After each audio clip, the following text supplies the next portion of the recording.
Ce nom résonne à travers l'histoire. Nous le connaissons comme l'artiste à l'origine de la Joconde.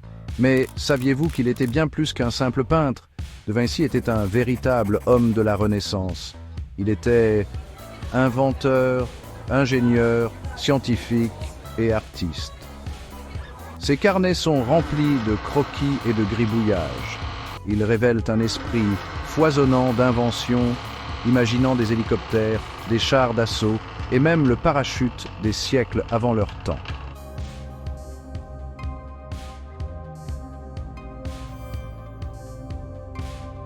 Léonard de Vinci incarnait l'esprit de la Renaissance. Né en 1452 à Vinci, en Italie, le parcours de Léonard ne fut pas conventionnel. Il n'était pas un érudit, confiné aux bibliothèques poussiéreuses. C'était un apprenant pratique qui expérimentait le monde par l'observation et l'expérimentation. Le génie de Léonard résidait dans sa capacité à relier des domaines apparemment disparates. Il a étudié l'anatomie pour créer des peintures plus réalistes et a exploré les principes du vol pour concevoir des machines volantes. Sa compréhension de la lumière et de l'ombre a éclairé son utilisation révolutionnaire du sfumato dans ses peintures. Cette approche holistique a fait de Léonard un véritable polymathe, passant de l'art à la science, à l'ingénierie et à l'invention. Il croyait que la véritable compréhension venait de l'exploration de l'interdépendance de toutes choses.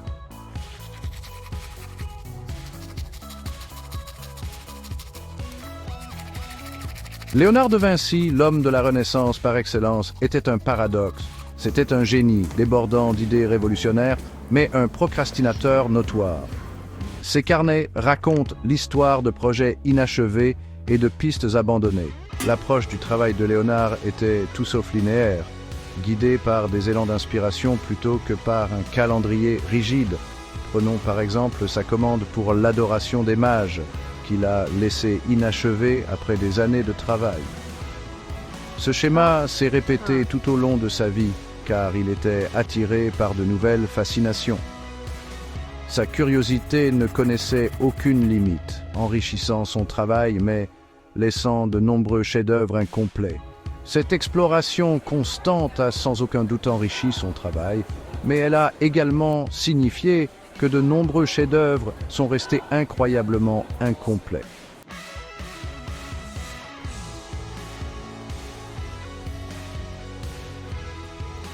La tendance de Léonard à vagabonder physiquement et mentalement était souvent confondue avec un manque de discipline. Cependant, c'est cette même qualité qui a nourri sa créativité. Il voyait des liens là où d'autres ne voyaient que des éléments disparates. Ses carnets sont remplis d'observations sur des sujets allant du mouvement des nuages à la géométrie d'une fleur. Il passait des heures à étudier les ondulations d'un étang, fasciné par l'interaction de la lumière et de l'eau. Pour Léonard, la connaissance n'était pas une poursuite linéaire, mais une vaste toile interconnectée. Il croyait que comprendre le monde exigeait une approche holistique, qui englobait à la fois le scientifique et l'artistique. Sa fascination pour le monde naturel n'était pas simplement académique, c'était une source d'inspiration infinie pour ses inventions et ses créations artistiques.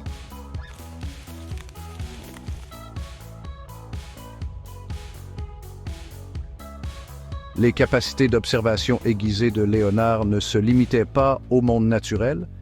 Il était également fasciné par les gens, leurs mouvements et leurs interactions. Il a soigneusement étudié les expressions faciales, le langage corporel et les nuances subtiles de l'interaction humaine. Cela est évident dans le sourire énigmatique de la Joconde, un témoignage de la capacité de Léonard à transmettre des émotions complexes d'un seul coup de pinceau. Il a exploré les thèmes du conflit, de la trahison et de la condition humaine dans son art, établissant souvent des parallèles entre le monde humain et le monde naturel. Pour Léonard, la clé pour se comprendre soi-même résidait dans la compréhension de notre place au sein de la grande tapisserie de la vie.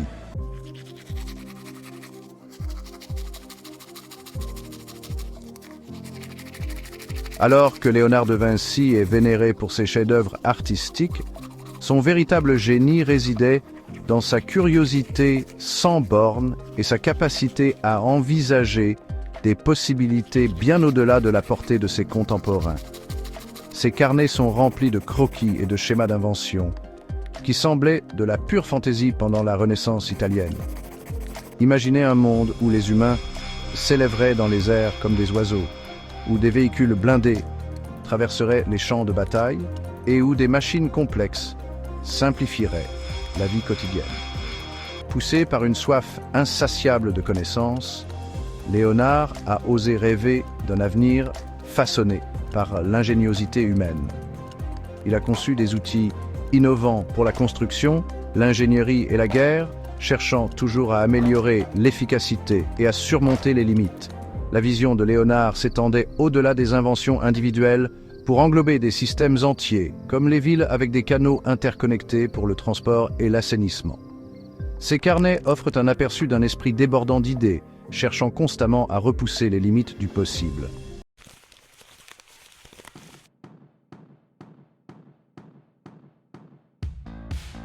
Parmi les nombreuses inventions visionnaires de Léonard, la machine volante, ou ornithoptère, témoigne de sa profonde compréhension des principes de la nature et de sa croyance inébranlable en le pouvoir de l'ingéniosité humaine.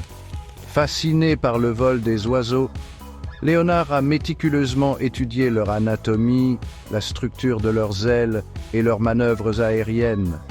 Il a rempli d'innombrables pages de croquis détaillés d'ailes d'oiseaux, analysant leur courbure, la disposition des plumes et les mécanismes de portance et de traînée.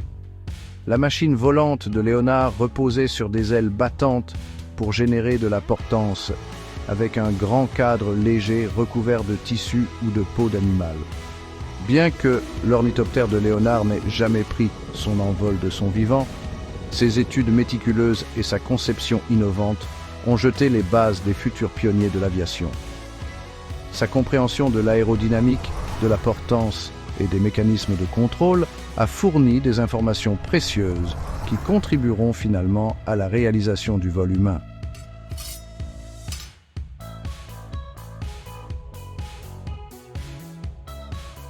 Vivant à une époque marquée par des conflits constants, Léonard de Vinci était parfaitement conscient du rôle de la technologie dans la guerre. Plutôt que de simplement améliorer les armes existantes, Léonard a imaginé de toutes nouvelles machines de guerre. L'un de ses concepts les plus frappants était le char blindé, une machine formidable des siècles avant son temps. La conception de Léonard comportait une grande structure en bois fermé, montée sur une plateforme rotative, ressemblant à une tortue géante et lourdement armée. L'extérieur du char était recouvert d'épaisses plaques de métal pour dévier les tirs ennemis, tandis que des canons dépassaient de tous côtés, permettant des capacités offensives à 360 degrés. Bien que bon nombre de ces inventions soient restées sur le papier, elles reflètent la compréhension de Léonard de la nature évolutive de la guerre et son désir d'explorer toutes les voies de l'innovation.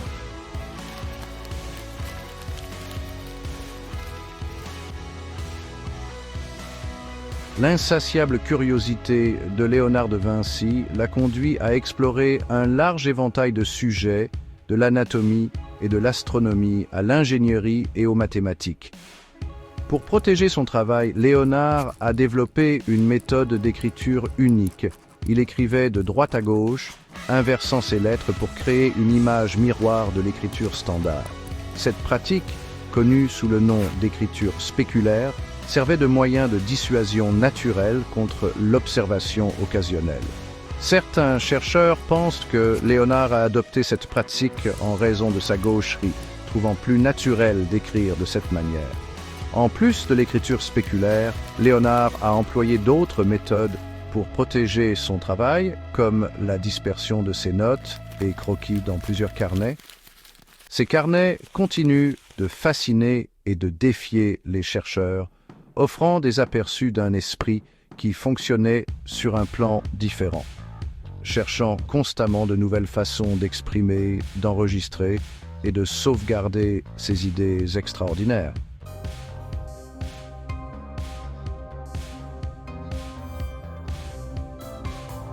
L'héritage de Léonard de Vinci s'étend bien au-delà de ses chefs-d'œuvre artistiques et dans le domaine de la recherche scientifique, du génie de l'ingénierie et de la curiosité sans bornes. Alors que bon nombre de ses inventions sont restées irréalisées, de son vivant, ses carnets ont servi de modèle aux générations futures d'innovateurs.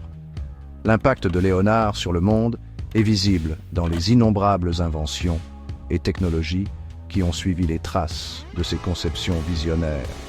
Des hélicoptères aux véhicules blindés, ses idées ont contribué à ouvrir la voie à des progrès qui ont remodelé notre monde. Cependant, le véritable héritage de Léonard réside dans l'esprit d'investigation, d'observation et d'exploration acharnée qui a alimenté toutes ces entreprises. Il nous rappelle que le vrai génie ne réside pas seulement dans le talent, mais dans le courage de défier les conventions, de rêver l'impossible et de se consacrer à la poursuite de la connaissance et de la compréhension sous toutes ses formes.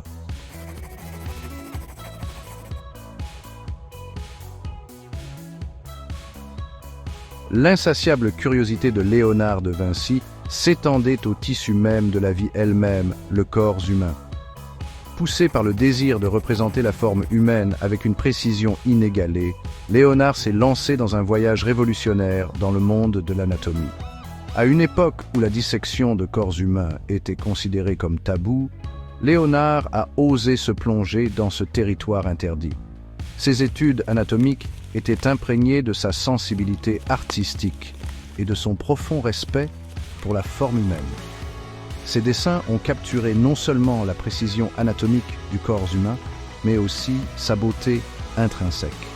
Ces représentations du système squelettique ont mis en valeur l'élégance et l'efficacité de notre charpente interne, révélant la merveille d'ingénierie qui nous permet de bouger, de nous équilibrer et d'interagir avec notre environnement. Section 2. Le sourire énigmatique, l'inséparable compagne de la Joconde. La Joconde demeure une énigme durable, captivant les spectateurs avec son sourire énigmatique et son regard. Peint sur un panneau de bois de peuplier, ce portrait est devenu une icône de l'art occidental.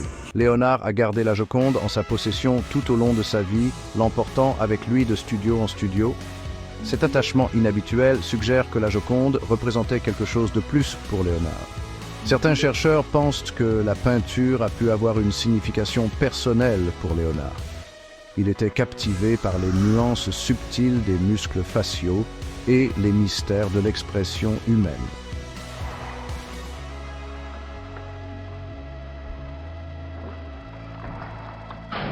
Section 3. Le génie excentrique, à la pointe de la mode, à la Renaissance. Le génie de Léonard de Vinci ne se limitait pas à l'art et à la science. Il se manifestait aussi dans son style personnel unique. Léonard se démarquait par sa tenue flamboyante et ses longs cheveux flottants. Il privilégiait les vêtements aux couleurs vives, souvent en rose, violet et écarlate. Sa tenue non conventionnelle exprimait son individualité et son rejet des normes sociétales. Ses choix vestimentaires reflétaient sa profonde appréciation de la beauté.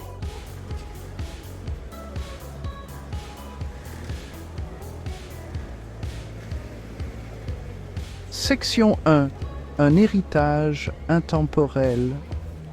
L'étoile de Léonard de Vinci brille toujours de mille feux dans le ciel des réalisations humaines. Des siècles après sa mort, nous sommes toujours captivés par son génie. Ses peintures continuent d'attirer des foules des quatre coins du globe. Les chercheurs se penchent encore sur ses carnets. Nous cherchons à percer les secrets de son esprit incroyable. L'héritage de Léonard est multiforme. Il était un maître de l'art et de la science. Il passait d'une discipline à l'autre avec aisance, toujours à la recherche de nouvelles connaissances et repoussant les limites du possible. Il nous rappelle que l'esprit humain est capable de choses extraordinaires. L'impact de Léonard se fait sentir dans chaque coup de pinceau sur toile et dans chaque engrenage d'une machine complexe. Il nous a montré le pouvoir de l'observation, nous exhortant à regarder de plus près le monde qui nous entoure. Il nous a appris à questionner, à explorer et à ne jamais cesser d'apprendre. Le monde connaît Léonard comme l'artiste qui a peint la Joconde. Mais il était bien plus que cela. Il était un inventeur, un ingénieur, un scientifique et un rêveur. Il a osé imaginer un monde où l'homme pourrait voler et où les machines pourraient imiter les subtilités du corps humain. Il a vu l'interdépendance de toutes choses, reconnaissant l'art dans la science et la science dans l'art. Section 2. Une inspiration durable. L'histoire de Léonard de Vinci est un témoignage du pouvoir du potentiel humain. Il nous inspire à embrasser notre curiosité. Il nous montre que nous pouvons atteindre la grandeur lorsque nous osons voir grand. Son héritage est un appel à l'action, nous exhortant à libérer notre propre potentiel. Alors que nous contemplons ces chefs-d'œuvre, nous nous rappelons que la poursuite de la connaissance est un voyage qui dure toute la vie. C'est un voyage alimenté par la passion, la persévérance et une croyance en le pouvoir de l'ingéniosité humaine. Abonnez-vous pour plus de contenu inspirant. N'oubliez pas d'aimer cette vidéo, abonnez-vous, likez la vidéo